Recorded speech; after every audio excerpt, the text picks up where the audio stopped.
5544 ఇది Nifty trade అవుతున్న value ప్రస్తుతం 61 పాయింట్ల నష్టంతో ట్రేడ్ అవుతోంది. సెన్సెక్స్ 190 పాయింట్ల నష్టంతో 18,139 దగ్గర ట్రేడ్ అవుతోంది.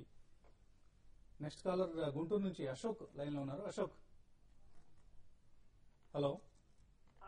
సార్, ఐవీఎస్ఎల్ ఇంకా 150 రూపాయలు అండి, అది ఇప్పుడు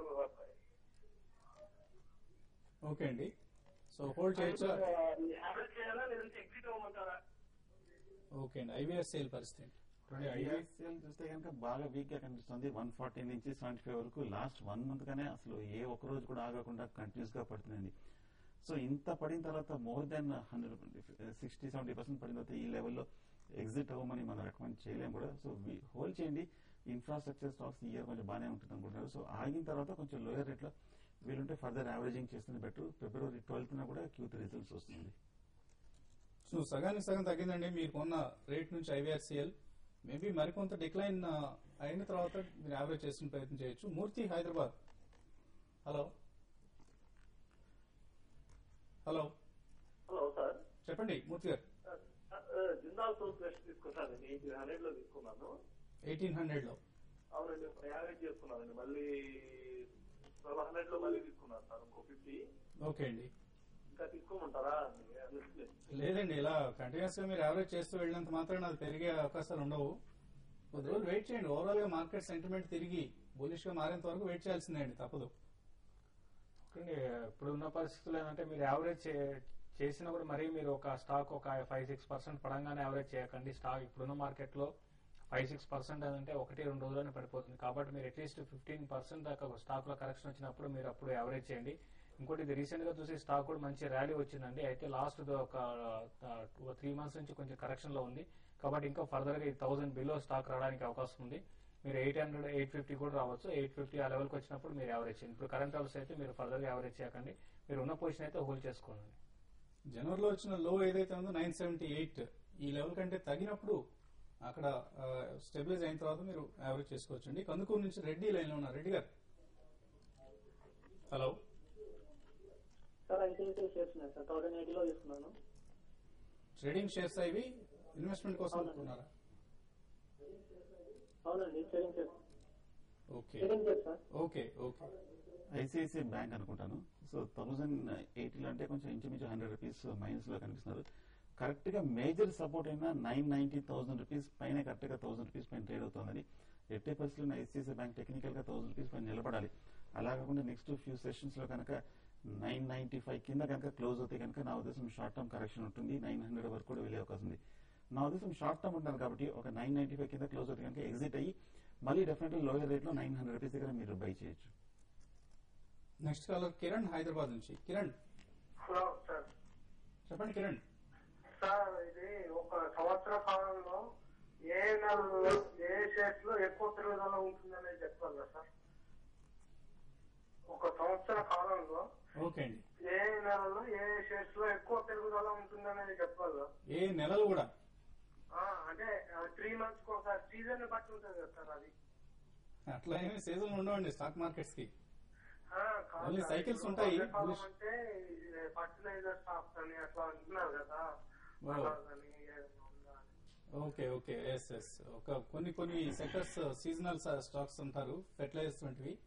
ఎనీవే, అంటే ఒకటండి, ఇప్పుడు ఇటువంటి పరిస్థితులు ఏంటంటే ఇప్పుడు మాన్సూన్ వర్షాకాలం ముందున్నప్పుడు మాన్సూన్ తర్వాత FMCG ఇటువంటి స్టాక్స్ పెరుగుతాయండి. అయితే మీరు దీంతో పాటు మార్కెట్ కండిషన్ కూడా మనకి మార్కెట్ మరీ ఇంత బేర్ మార్కెట్ ఉన్నప్పుడు కూడా ఈ స్టాక్స్ పెద్ద పెరగవు. యాక్చువల్ చెప్పాలంటే ఇప్పుడు బడ్జెట్ కి ముందు ఫెర్టిలైజర్స్ పెరుగుతాయి మామూలుగా ఎవరి సీజన్ లో. అయితే ఈ సీజన్ లో అది కూడా లేదు.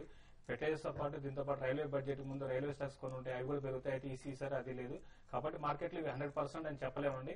మీరు మాన్సూన్ అప్పుడు మాన్సూన్ ముందు అంటే జూన్ ఆ టైంలో మీరు FMCG లో బై చేయండి. తర్వాత ఫెర్టిలైజర్స్ లో కూడా బై చేయొచ్చు. అయితే మార్కెట్ కండిషన్ కి అనుకూలంగా ఉంటేనే ఏవైనా పెరుగుతాయండి, లేదంటే మాత్రం అవి కూడా పెరగడానికి అవకాశం లేదు. ఓకే అండి. నెక్స్ట్ కాలర్ గుంటూరు నుంచి శ్రీనివాస్. హలో. హలో, చెప్పండి శ్రీనివాస్. సార్ చెప్పండి శ్రీనివాస్. అది జీలర్న్ ఒకటి TCI ఫైనాన్స్ అండి. ఓకే, ఏ ప్రైసెస్ లో కొన్నారు ఇవి? డీలర్ వచ్చేసి 24 లో కొన్నామండి. 24. అవునండి. ఓకే అండి. టీసీఐ ఫైనాన్స్ వచ్చేసి 115 లో కొన్నాను. ఓకే అండి. టీసీఐ ఫైనాన్స్ చూస్తే మటుకు లాస్ట్ 1 month గా విపరీతంగా 40 రూపీస్ నుంచి 120 రూపీస్ వరకు పెరగడం జరిగింది. కరెక్ట్ గా మీరు 120 హై దగ్గర ఓవర్ బాట్ పొజిషన్ లో మీరుకున్నారు. బట్ ఓవరాల్ గా ట్రెండ్ పాజిటివ్ గానే, ఎందుకంటే ఈ ఫైనాన్స్ అండ్ ఇన్వెస్ట్మెంట్ సంబంధించిన కంపెనీ మీరు ప్రస్తుతానికి మీరు హోల్డ్ చేయండి. బట్ ఫండమెంటల్ గా చూస్తే మటుకు టీసీఐ ఫైనాన్స్ లో పెద్ద ఏమీ పాజిటివ్ లేదు. కొంచెం లాస్ట్ 5 years పెర్ఫార్మెన్స్ కొంచెం బాగా వీక్ అని కనిపిస్తుంది. మరి ఏమైనా స్పెక్యులేటివ్ న్యూస్ తోటి కానీ ఏమైనా ఆపరేషన్ లో పెరుగుతుందేమో. మరి నా ఉద్దేశంలో ఏమాత్రం షార్ట్ టర్మ్ లో ప్రాఫిట్ వస్తే కనుక మీరు ఎగ్జిట్ అయిపోవడం, ప్రాఫిట్ తోటి ఎగ్జిట్ అయిపోవడం బెటర్ అనిపిస్తుంది. ఇంకోటి జీలైన్ గురించి అడిగారండి. జీలైన్ మీరు స్టాక్ ఇంత ముందు కూడా చెప్పడం జరిగింది, కొంచెం ఓవర్ బాట్ లో ఉంది, దీన్ని అవాయిడ్ చేయండి. ఇప్పుడు 22 రూపీస్ ఉందండి. ఇది even 20 rupees 16 rupees 20 rupees below వచ్చి 16 రూపీస్ రావడానికి అవకాశం ఉంది. మరి ముఖ్యంగా మిడ్ క్యాప్ లో చూస్తే విపరీతమైన సెల్లింగ్ ఉంది కాబట్టి మీరు ఇమీడియట్ గా స్టాక్ నుంచి ఎగ్జిట్ కాండి. నెక్స్ట్ కాలర్ హైదరాబాద్ నుంచి లక్ష్మి. హలో, చెప్పండి లక్ష్మి గారు. హలో, నమస్తే అండి. నమస్తే. ఐఎఫ్సిఐ 53-50లో బై చేసినామండి. హోల్డ్ చేయమంటారా, ఎగ్జిట్ అవ్వమంటారా? ఈ టైంలో డీసీబీ కొనొచ్చా లాంగ్ టర్మ్ కోసం? ఓకే అండి. సో డీసీబీ, ఐఎఫ్సిఐ కరెక్ట్ గా 53 ఉంటే కరెక్ట్ గా లాంగ్ టర్మ్ సపోర్ట్ అయినా 50 రూపాయల పైన మీరు కొన్నారండి. నా ఉద్దేశంలో 49-50 రూపీస్ కించి పెద్దగా ఇమ్మీడియట్ గా పడే అవకాశం లేదు. మీరు డెఫినెట్ గా మీరు లాంగ్ టర్మ్ కోసం హోల్డ్ చేయండి. వీలుంటే ఒక 49-50 దగ్గర కూడా మీరు యావరేజ్ చేయొచ్చు. కానీ డీసీబీ చూస్తే కనుక 75 రూపీస్ నుంచి 45 రూపీస్ వరకు కరెక్షన్ రావడం జరిగింది. సో ఫ్రెష్ బయింగ్ అయితే వద్దు, లాంగ్ టర్మ్ బట్టి మీరు హోల్డ్ చేయండి. 45 దగ్గర strong support, long term support కనిపిస్తుంది. నెక్స్ట్ కాలర్ హైదరాబాద్ నుంచి చంద్రిక. హలో. హలో, చెప్పండి చంద్రిక. మేము ఎల్ఎన్టీ తీసుకున్నామండి. ఎల్ఎన్టీ ఏ రేట్ లో కొన్నారండి? మేము 1500 లో కొన్నామండి. 1500. ఓకే అండి. అవును. అంటే ఎంతకాలం? లాంగ్ టర్మ్ కి ఉంచాలా, అమ్మేయాలని ఆలోచిస్తున్నాం. ఎస్, డెఫినెట్ గా లాంగ్ టర్మ్ కోసమే హోల్డ్ చేయాలండి. అంటే ఎంత ఎంత వస్తుందంటారా? ఏదైనా షార్ట్ టర్మ్ ప్రాఫిట్ బుక్ చేసుకోవచ్చా? 1600 ఉంది. ఒకటండి, ఇప్పుడు ఇమీడియట్ గా అయితే స్టాక్ 1650, 1660 ఆ లెవెల్ వరకు పెరగడానికి అవకాశం ఉంది. మీరు అక్కడ షార్ట్ టర్మ్ ట్రేడర్ అయితే మాత్రం అక్కడ ఒకసారి ఎగ్జిట్ కాండి. ఓవరాల్ గా ఇది 1500 బిలో రావడానికి కూడా 1450 ఆ లెవెల్లో కూడా రావడానికి అవకాశం ఎక్కువ ఉంది. ఏదైనా కూడా లాంగ్ టర్మ్ ఇన్వెస్ట్మెంట్ ఏంటంటే దానికి అట్లయితే మీరు హోల్డ్ చేయండి. షార్ట్ టర్మ్ మాత్రం మీ స్టాక్ లో పెద్ద అప్ మూవ్ అయితే ఉండకపోవచ్చు. ఇంకోటి, ఈ విధంగా స్టాక్లు కొంచెం పడుతూ ఉంటే, మెయిన్ ఇండెక్స్ బేస్డ్ స్టాక్స్ పడుతూ ఉంటే ఒక టైంకి వచ్చినప్పుడు వాల్యుయేషన్ లో చాలా అట్రాక్టివ్ ఉంటాయి. అప్పుడే స్టాక్స్ మళ్ళీ బాగా పెరగడానికి అవకాశం ఉంది. ఇమీడియట్ అయితే 1650, 1660 ఆ లెవెల్కి వచ్చినప్పుడు ఎగ్జిట్ కాదు. మార్కెట్ లో అయితే ప్రస్తుతం సెల్ అన్న మూడ్ ఎక్కువ కనిపిస్తుందండి. మీకు పర్లేదు, ఈ ప్రాఫిట్ సరిపోతుంది అనుకుంటే ప్రాఫిట్ బుక్ చేసుకుని ప్రయత్నం చేయండి. అరుణ హైదరాబాద్ నుంచి. హలో. హలో, చెప్పండి అరుణ గారు. హలో సార్, నమస్తే సార్. నమస్తే. నేను ఇప్పుడు గోల్డ్ లో ఇన్వెస్ట్ చేయాలనుకుంటున్నానండి. ఇప్పుడు కరెక్ట్ టైం అని అంటారా, కొద్దిగా వెయిట్ చేయమంటారా? ఇన్ఫాక్ట్ అమెరికా నుంచి ఇండియా వరకు ఇప్పుడు అందరూ గోల్డ్ తగ్గింది కాబట్టి కొందామనే మూడ్ లో ఉన్నారండి. బట్ ఇంకా కొంత ఫర్దర్ కరెక్షన్ ఉంటుందని చెప్తున్నారు. ఎనీవే, మనం ఎప్పుడు ఇచ్చే రెగ్యులర్ సలహా అట్లీస్ట్ కొంత భాగమైనా మీరు ఇన్వెస్ట్ చేయండి. సే ₹1,00,000 పెట్టి కొందాం అనుకుంటే 25,000-30,000 రూపీస్ అయినా ఇన్వెస్ట్ చేయండి. తర్వాత మిగతాది మీరు ఒకవేళ ఇంకా ఫర్దర్ గా తగ్గితే కొనుక్కోవచ్చు. టెక్నికల్ గా ఎలా కనిపిస్తుంది గోల్డ్? ఒకటండి, గోల్డ్ అయితే షార్ట్ టర్మ్ కొంత బేరిష్ లో ఉండడానికి, అంటే ట్రేడింగ్ పరంగా బేరిష్ లో ఉంటుందండి. మీరు ఓవరాల్ లాంగ్ టర్మ్ ఇన్వెస్ట్మెంట్ కోసం అయితే స్టిల్ అప్ ట్రెండ్ ఉండే అవకాశం ఉంది. అయితే గ్లోబల్ మార్కెట్స్ లో కరెక్షన్ అనేది స్టార్ట్ అయినప్పుడు విపరీతమైన బయింగ్ అనేది గోల్డ్ లో కనపడుతుంది.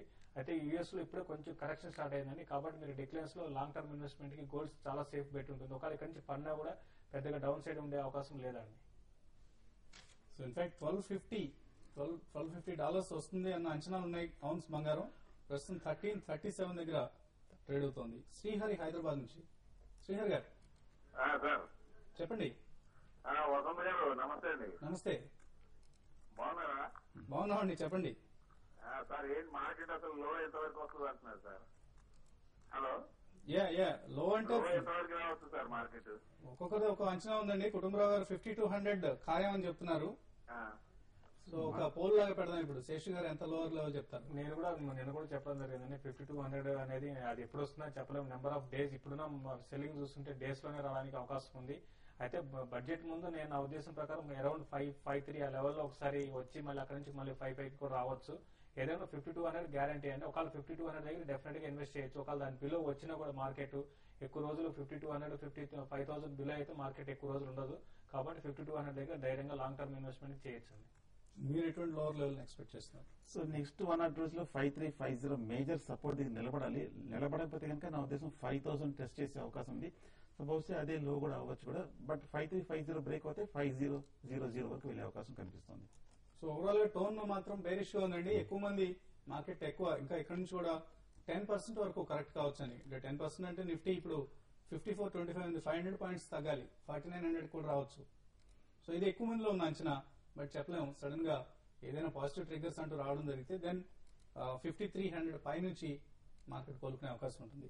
సో ఇది ఇవాల్టి ఆఫ్టర్ బిజినెస్ లంచ్ కార్యక్రమం. తిరిగి మనం ఆఫ్టర్నూన్ ట్రేడ్ లో అంటే tv5money.com లో వెబ్ కాస్టింగ్ ప్రత్యక్ష ప్రసారంలో కలుద్దాం.